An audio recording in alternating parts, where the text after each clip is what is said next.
Cartas de Paulo de Tarso, primeira carta aos Coríntios, capítulo 13, versículo 4. Mensagem presente na revista Reformador, de abril de 1961, página 76, igualmente publicado no livro Palavras de Vida Eterna, capítulo 93, editora SEC. O versículo: a caridade é paciente, a caridade é prestativa, não é invejosa, não se ostenta, não se incha de orgulho. Mensagem intitulada Serviço e Inveja.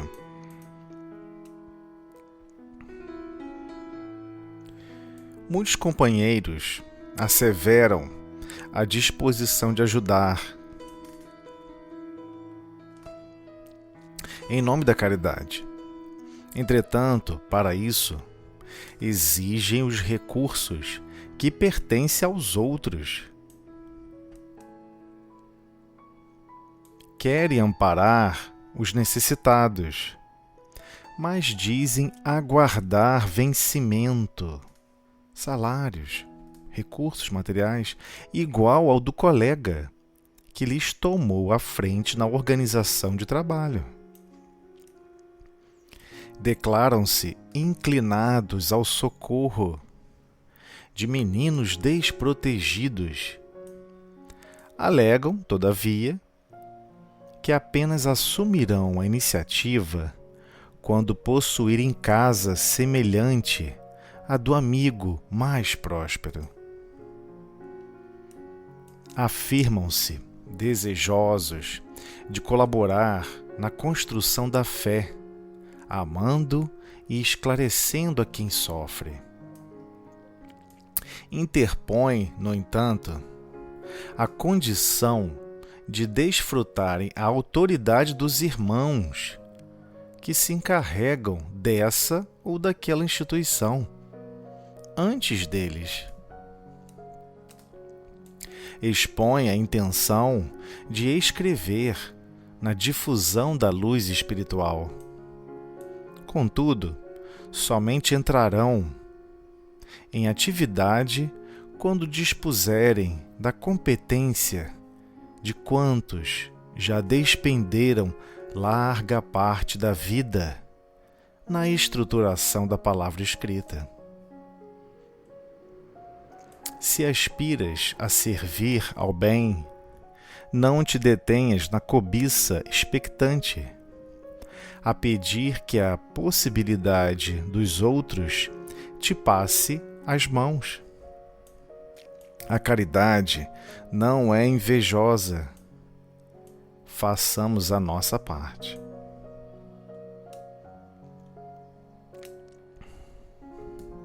Breve comentário. Inicialmente, todos que já conhecem esse versículo, de inúmeras outras possibilidades, é realmente vinculado em diversos momentos socialmente falando, seja em rituais de casamento. Sempre as pessoas gostam de ler essa sequência de versículos da carta aos Coríntios. Só que tem um problema aqui nesse versículo que é difícil da gente compreender. Afinal, por que ele comentou que a caridade não é invejosa? Ou seja, por que a caridade não sente tristeza com a alegria do outro? O que ele está querendo dizer do ponto de vista, espiritualmente falando, dos sentimentos mais nobres do exercício da caridade? Então, vamos observar Emmanuel trazendo para todos nós como realmente podemos desempenhar esse serviço sem obter e sem estar animando os sentimentos relacionados à inveja. Aqui deixamos bem claro, inveja não no sentido como muitos interpretam como cobiça. Cobiça é uma coisa, inveja é outra. Cobiçar algo existe cobiça boa, cobiça ruim. Inveja só existe a ruim, infelizmente. Então, a inveja é aquele sentimento que desponta de tristeza no fundo da alma, observando a alegria, a felicidade, as potencialidades, o exercício que o outro já consegue desempenhar e que ele não consegue. Ele fica triste ao observar que o outro consegue e que ele não. Então é esse o sentimento que, por vezes, animamos sim. Temos que ter essa convicção e passar a policiar o nosso mundo íntimo e compreender, opa, não é isso que Deus aguarda de cada um de nós, espera de cada um de nós. Então vamos compreender um pouco mais como Emmanuel dilata para a gente essa mensagem. Porque especificamente ele vai tratar dos inúmeros recursos que queremos dispor para ajudar alguém. Por vezes não estamos sempre àquela disposição de ajudar em nome da caridade, em nome do verdadeiro sentimento da caridade. Benevolência para com todos, indulgência, tolerância, compreensão para com as imperfeições alheias e perdão das ofensas. Então, nessa tríade essencial desses sentimentos, quando vamos amparar alguém, quando vamos estar ali interagindo com o próximo, como estamos realmente dispondo os recursos que nós já possuímos em serviço de terceiros? Então ele comenta, dando um exemplo muito intrigante, Quer amparar aos necessitados, mas aguarda o quê? Muitas pessoas falam isso. Quando eu for milionário, quando eu ganhar na Mega Sena, eu vou construir um orfanato, eu vou construir um asilo, eu vou ajudar todos os pobres, eu vou fazer isso, eu vou fazer aquilo, eu vou até ajudar como fulano ajuda, mas porque eu não ganho um salário que nem o dele, eu não ganho recursos como ele ganha, então não posso ajudar como ele ajuda. Então é isso que ele vem falando. Mas dizem aguardar, tu está aguardando conseguir vencimentos igual ao do colega, que lhes tomou, entre aspas, à frente da organização de trabalho. Então, ao invés de somarmos forças para ajudar, para amparar, para que o trabalho do amigo que está à frente se torne ainda melhor, porque devemos somar sempre forças para agir no bem, aguardamos os vencimentos para colocar o nosso contributo somente quando formos direcionados e alinhados e nominados. Eu que estou fazendo essa tarefa, não este grupo com esta liderança. Igualmente ele continua, declaram-se inclinados ao socorro de meninos desprotegidos. Nossa, eu vou ajudar essas crianças que estão abandonadas na rua, crianças que estão com problema. Alegam, todavia, que apenas assumirão a iniciativa quando possuírem casa semelhante à do amigo mais próspero. O dia que eu tiver uma casa com 6, 8 quartos, eu vou ajudar essas crianças. Então está colocando um empecilho para se iniciar qualquer tipo de ajuda.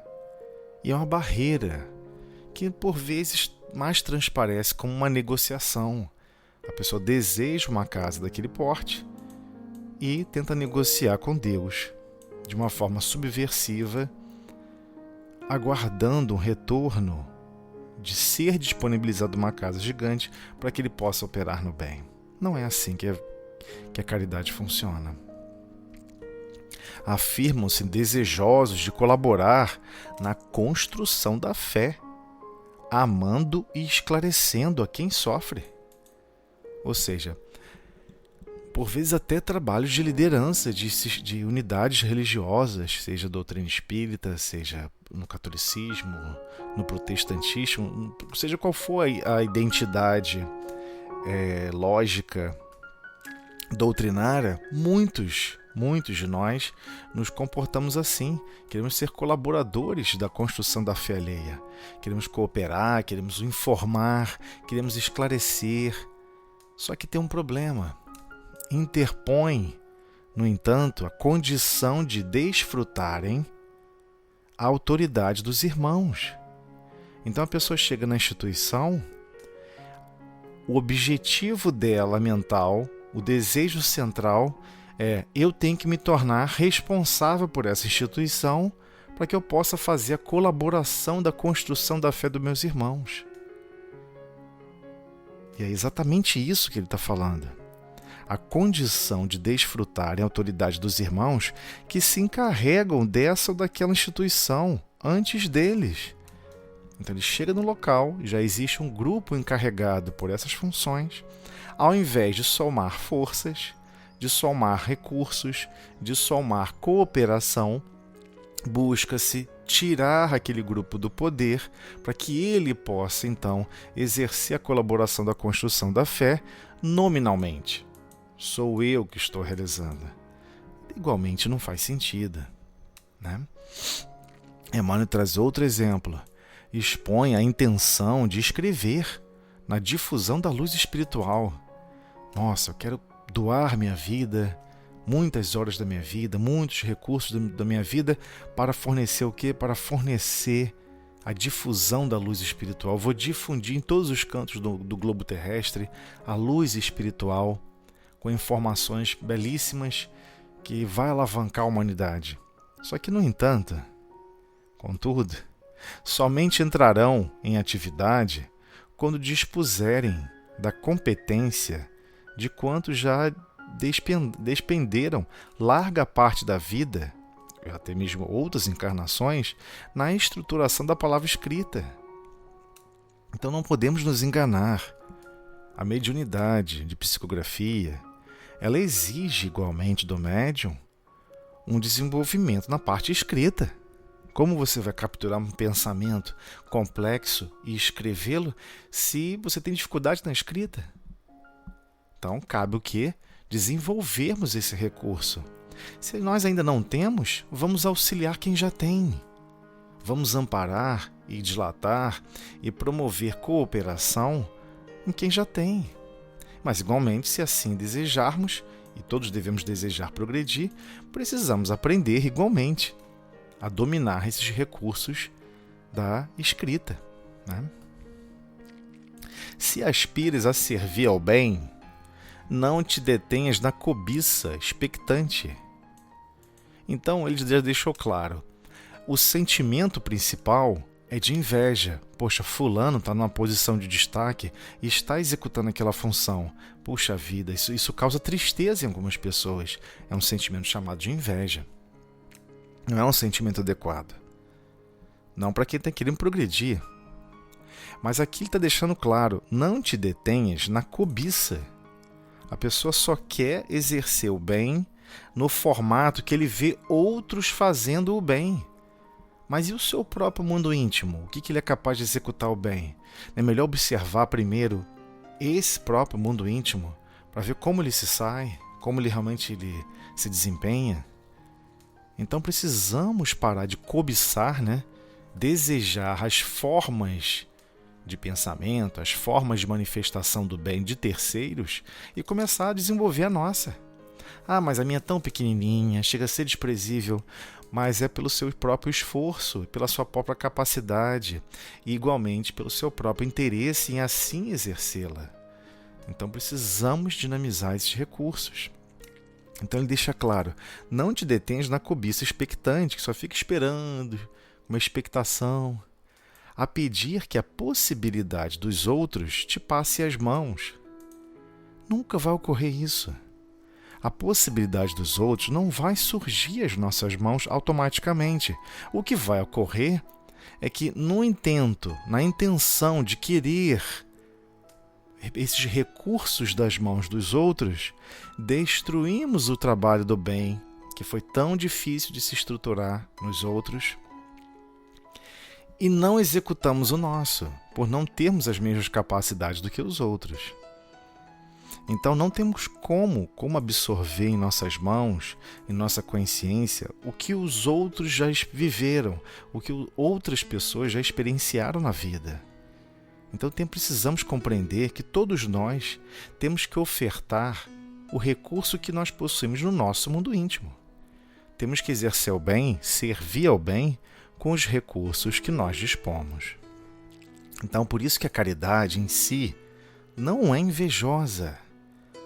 Porque esse conjunto de sentimentos mais nobres, de benevolência, de indulgência, de perdão, esse conjunto de sentimentos faz você exercer o bem da maneira mais pura possível e dentro dos seus recursos. Dentro dos seus recursos do que você está se dispondo a exercer. Então, por isso mesmo Emmanuel fala, e deixa destacado no final, façamos todos nós a nossa parte, a parte que nos cabe. A parte que o outro já está executando, não tem problema.